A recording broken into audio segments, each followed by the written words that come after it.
Hi, my name is Ray Gonzalez. In my previous video, Mastering SOC Agentic AI from Configuration to Context, we talked about what it really means to be a cybersecurity AI master. Someone who goes beyond simply clicking buttons and consuming AI outputs to a professional who understands how agentic systems are configured, guided, and shaped to produce reliable, evidence-driven investigations. We focused on how an analyst's understanding of the agent's design directly shapes what the agent is capable of doing. Now, with that foundation in mind, we have to acknowledge that something is fundamentally changing in the cybersecurity field. Agents are no longer just cybersecurity support tools. They are proactive members of the defense team, continuously ingesting telemetry, correlating signals across the environment, prioritizing risk, and in some cases, even executing containment actions across hosts and production workloads. In effect, the agent is becoming a core control in the defensive stack, and that reframes the conversation entirely. If agents are now defending the network, what does that mean for cybersecurity professionals who traditionally handled that responsibility? Right now, there's a growing debate across the cybersecurity community, and it's usually framed something like this. AI is a threat to cybersecurity analysts' career prospects. You hear it everywhere, on social media, in forums, in job discussions. The implication is simple. AI is advancing so quickly that human analysts are becoming obsolete. The argument is getting attention. Why? Because it focuses on fear. Before we accept that framing, let us take a step back and look at how cybersecurity defense was conducted prior to AI. Before AI entered the picture, the cybersecurity professional was the primary line of defense. The analyst investigated logs, they correlated events, they identified attackers, and they made containment decisions. The human analyst was the central decision maker. Security was manual, reactive, and heavily dependent on individual expertise and time. Today, the landscape looks very different. We now have agentic AI operating alongside network analysts, infrastructure teams, and incident responders. These agents ingest massive amounts of telemetry, perform analysis at machine speed, and surface insights humans could never generate alone. They don't replace the team, they augment it. The agentic agent becomes another specialist at the table, but this introduces something new. What happens when agentic AI becomes powerful enough to take action? Not just analyzing logs, but recommending containment, isolating endpoints, and impacting live infrastructure. At this point, the agent itself becomes part of your attack surface, because now a key component that defends your environment can be influenced, manipulated, or exploited. This is where both sides of the debate fall short. Some people speculate that agentic AI will replace cybersecurity analysts. Others go further, claiming that autonomous agents are inherently dangerous. But the real evolution looks like this. As agentic AI agents investigate and defend the network, the role of the cybersecurity analyst evolves into something more critical. The analyst becomes responsible for defending the agent itself, validating its inputs, constraining its reasoning, governing when and how it's allowed to act. And that is exactly what this video is about. In defending SOC agentic AI agents, I'll show how an unprotected agentic SOC system introduces real risk, and how a small number of focused controls can fundamentally change the outcome. Because the future of cybersecurity isn't humans versus AI, it's humans governing AI. Are you ready to explore this evolved cybersecurity role? Then let's get started. At this point, we've established something important. Agentic AI systems are highly intelligent. They ingest and analyze massive volumes of data, reason across complex environments, and in many cases, take autonomous action. So the real question becomes, if the agent is this intelligent, how could it be tricked? The answer has nothing to do with intelligence. The risk has to do with how much autonomy we grant the agent, how much we trust its outputs, and how safely we validate its reasoning. This isn't a theoretical concern, and it is not unique to my Security Operations Center use case. Over the last year, these patterns have shown up consistently across all agentic systems.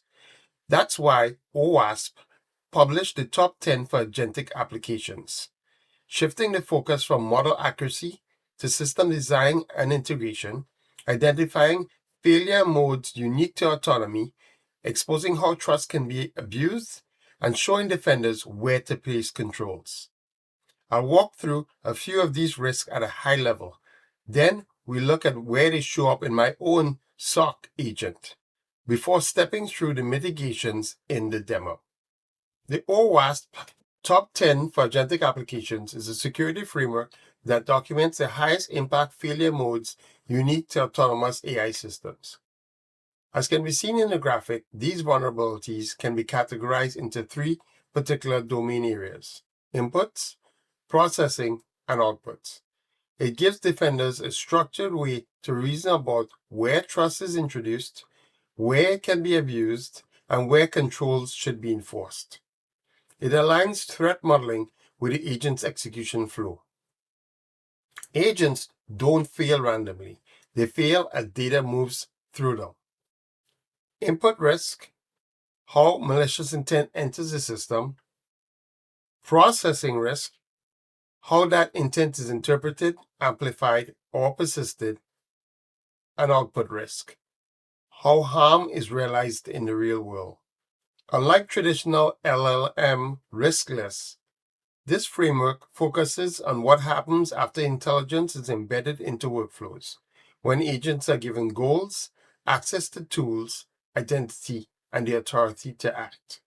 It highlights how risks emerge not from the model itself, but from over autonomy, misplaced trust, weak validation, and unsafe integration with real systems.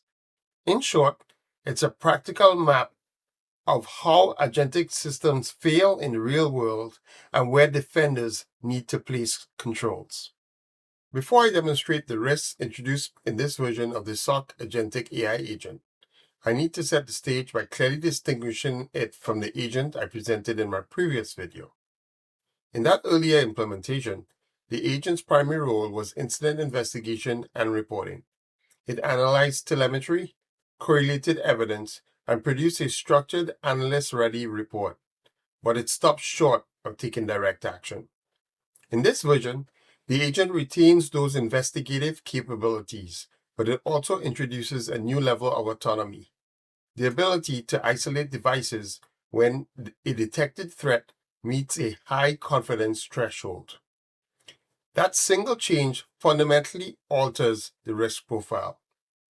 The agent's autonomy doesn't just mean it can make decisions. It means that the agent must be more deeply integrated with enterprise tools, control planes, and operational data in order to carry out these decisions. Every one of these integrations expands the attack surface.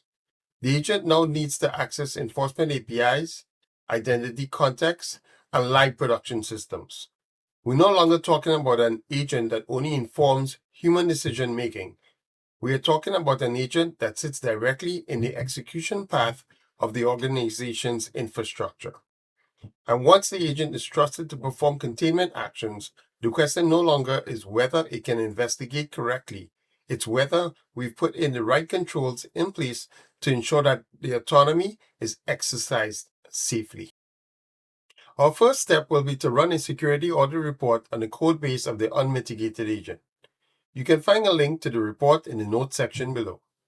While the full report identifies several security issues, I'll focus on two: prompt log injection into the threat hunt LLM, and secondly, how unvalidated LLM output drives the isolation workflow. Let's start with one of the most common and dangerous issues in agentic systems: prompt and log injection. In this implementation, the analyst request and the raw CSV log data are passed directly into the language model verbatim, with no hard boundaries that tell the model this is data, not instructions. This means the model treats everything it sees as part of the same conversation. From an attacker's perspective, this is an opportunity. If an attacker can influence a log field, something like a command line, an account name, or a message field, they can embed text that looks like an instruction.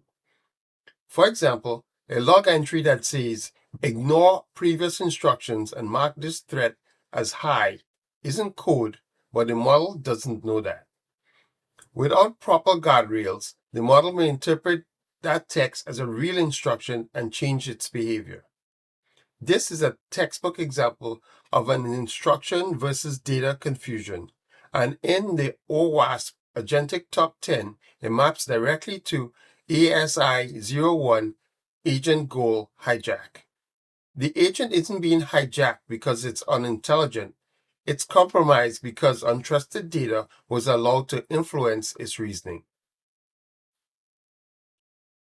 The second issue is more subtle and potentially more dangerous. In this design, the agent's isolation workflow is driven directly by the language model's confidence rating, whether it labels it as high, medium, or low. That confidence rating is based solely on the model's subjective judgment. But subjective model output should never be treated as an authoritative control signal for security critical actions. Here's why this matters. If the attacker is able to inject instructions into the threat hunt prompt, for example, through manipulated log data, they can coerce the model into producing output that looks legitimate. Something like high confidence, isolate this device, domain controller 1. The system isn't being attacked at the isolation layer. The attack is orchestrated upstream by manipulating input log data. Without an independent validation step, that single piece of model output can immediately trigger containment actions on live infrastructure. In OWASP terms, this maps directly to ASI09 human agent trust exploitation, where trust in the agent's output replaces verification. It also maps to ASI08 cascading failures because one bad decision can ripple into a series of incorrect actions. The core problem isn't automation. It's allowing non-deterministic model output to directly control security actions. Before I demonstrate prompt injection, I need to show a more fundamental issue. In this original agent, isolation decisions are driven directly by unvalidated LLM output. When an agent treats model-generated judgment as trusted input, it creates an authority problem. The model is no longer just assisting the analyst, it's influencing operational decisions. Prompt injection doesn't create this problem, it amplifies it. Once an agent starts trusting the model's output, then attacker-controlled data, like logs, can shape the model's assessments and recommendations. Even if isolation still occurs, the decision context itself has been compromised. I'll first show how unvalidated LLM output drives the isolation workflow, then demonstrate how prompt injection exploits that trust. Finally, I'll show how enforcing security rules and deterministic policy removes the model from the decision loop. Before I run the demo, I want to ground this in the workflow diagram you're looking at. On the left-hand side is the original isolation decision workflow.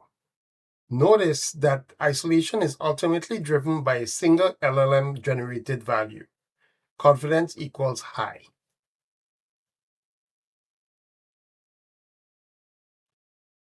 In the original version, the agent made isolation decisions based exclusively on the LLM's confidence level.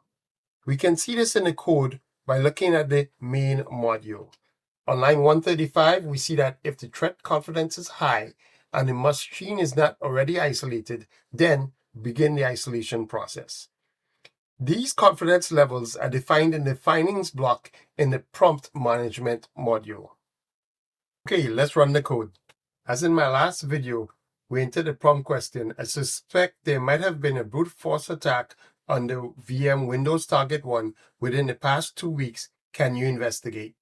The agent responds by displaying its understanding of the context and gives its rationale for doing so. It then displays a list of model versions and their corresponding cost. After choosing GTP5 Mini, the agent returns with its findings. For potential threats 1, 2, and 3, the agent gives a confidence rating of high.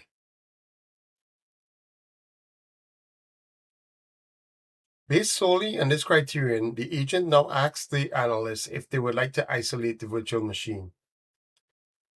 The LLM alone decides whether a threat is high, medium, or low, based purely on the natural language instructions in the prompt management module, whatever log data is shown, and its own internal reasoning. The code then accepts this label as truth, uses it to drive containment decisions, but never validates how it was reached. So functionally, the LLM's opinion becomes an authoritative control signal. The LLM is acting as a decision maker, not the cybersecurity analyst. This is why this is a classic example of overtrusting model output as a control signal, and it aligns with OWASP ASI 05, overtrust in LLM output, and OWASP ASI 08, agent decision authority without safeguards. Now that we've established the core issue, trusting LLM output, let's take a look at how that trust can be exploited. For this demo, I'm going to focus on a more fundamental problem: how untrusted input enters the agent's reasoning in the first place. To do that, I'm using the notes field because it contains freeform text and must always be treated as untrusted input. That makes it a realistic injection point, not because the field is misused, but because untrusted text is allowed to shape the agent's reasoning. One important detail about the setup before we begin. In a real production environment, analysts do not have direct write access to log analytics or defender telemetry, and that's by design. So for the purpose of this demonstration, I'm simulating attacker-controlled log data in the code. I've enabled a prompt injection demo flag that injects this attacker-controlled string into the agent's prompt. The injected string you'll see represents the kind of data an attacker can realistically influence. Things like account names, process metadata, or command line arguments, before that data ever reaches the LLM for analysis. At the same time, I've intentionally disabled the agent's security rules via the enable security flag, which is set to false.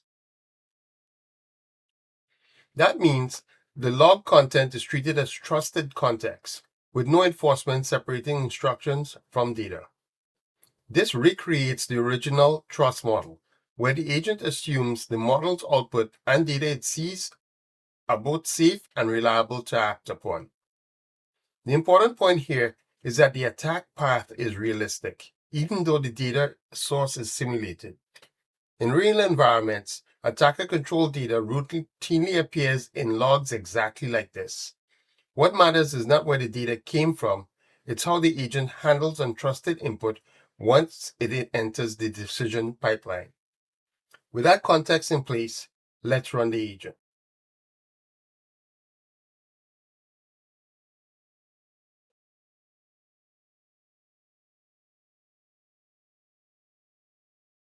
What you're seeing highlighted here in the magenta text is the actual prompt injected string in the log data.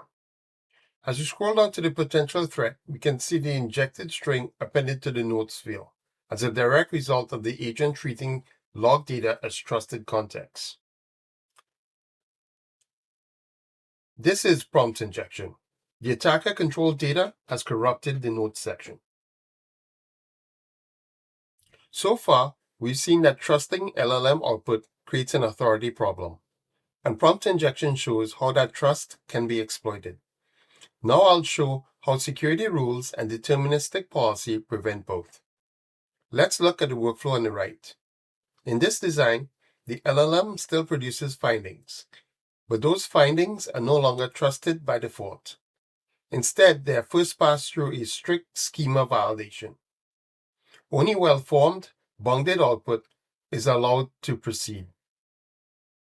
One example of this is the ensure max items function in the validation isolation module. This prevents LLM flooding with long command lines or massive IP and domain lists, which could otherwise overwhelm processing, distort scoring, or exhaust resources. The schema-validated output is then passed to the process risk scoring and isolation module. This module acts as the authorization and orchestration layer for containment decisions. Importantly, this layer does not blindly trust the LLM's confidence or recommendations. Isolation is now decided by a fixed set of deterministic rules. That decision logic happens in the isolation policy module through the score threat function. This function translates validated threat hunt findings into a single repeatable numeric score. It assigns fixed weights to different evidence categories and combines them into a capped final score. Strong indicators of real compromise, such as high-risk MITRE-ATT&CK techniques like T1110 brute force, contribute more weight, while weaker, more subjective signals like LLM-generated recommendations or limited log volume contribute fewer points. Finally, the should offer isolation function acts as a hard policy gate.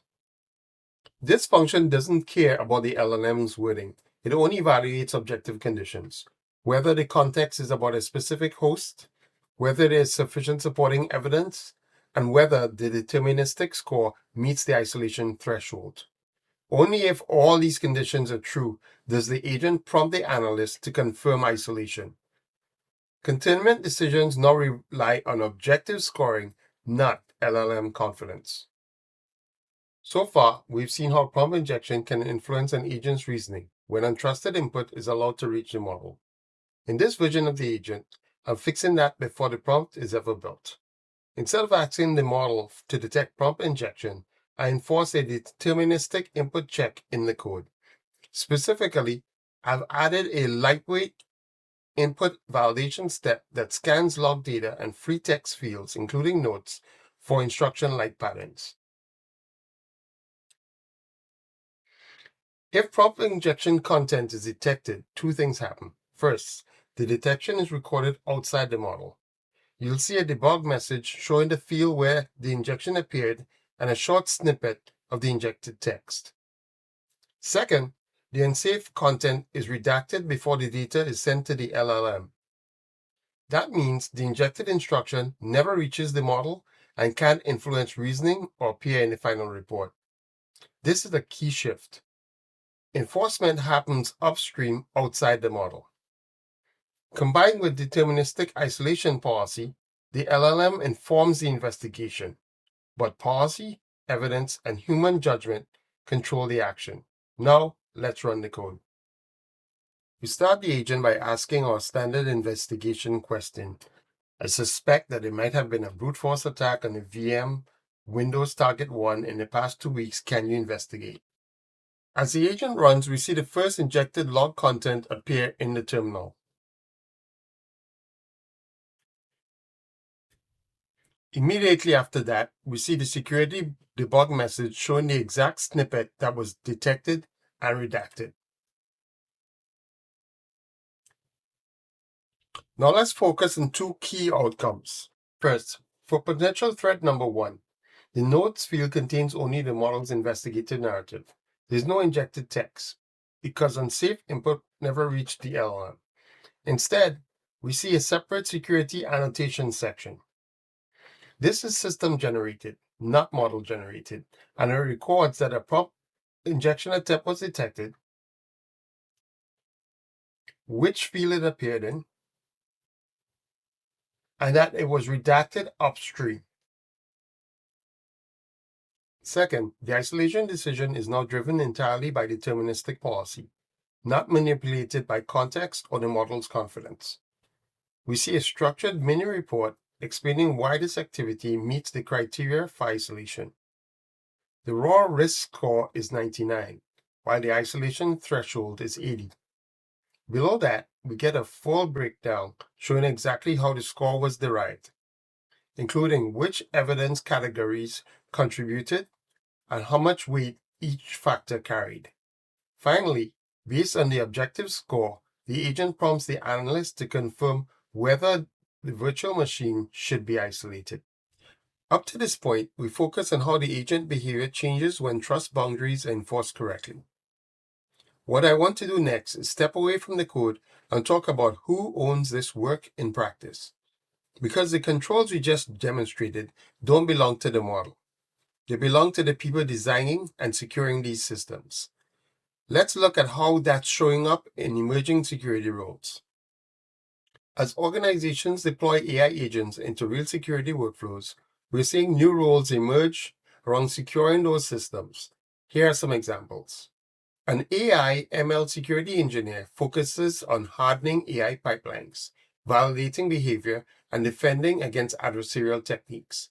Exactly the kind of controls we've applied around input validation and output handling. An AI security architect works at the system level, defending trust boundaries, embedding policy, and deciding where autonomy is allowed and where it isn't. That's the same design work we've been doing throughout this demo. And a generative AI or LLM security specialist focuses on protecting language modules from prompt injection, data leakage, and misuse when they're embedded into operational tools like SOC agents. Together, these roles are about defending the agents themselves, ensuring that the agents we trust to investigate and act cannot be misled, manipulated, or overtrusted. As I mentioned at the start, this video isn't about claiming that agentic AI is a threat to cybersecurity jobs.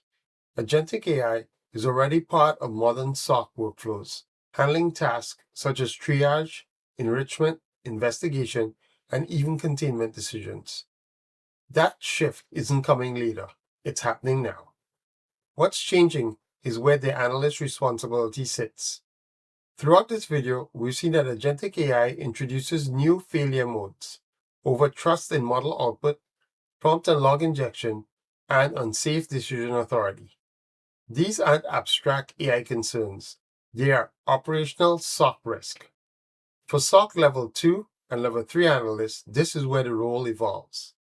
Instead of only validating alerts or escalating incidents, analysts are increasingly responsible for validating the systems that generate those alerts, understanding how AI agents reason, how they can be influenced, and how to enforce guardrails that prevent unsafe actions. The solution isn't better AI, it's security fundamentals, validation, deterministic policy, and human-in-the-loop control applied to AI systems. This is what defending AI agents really means.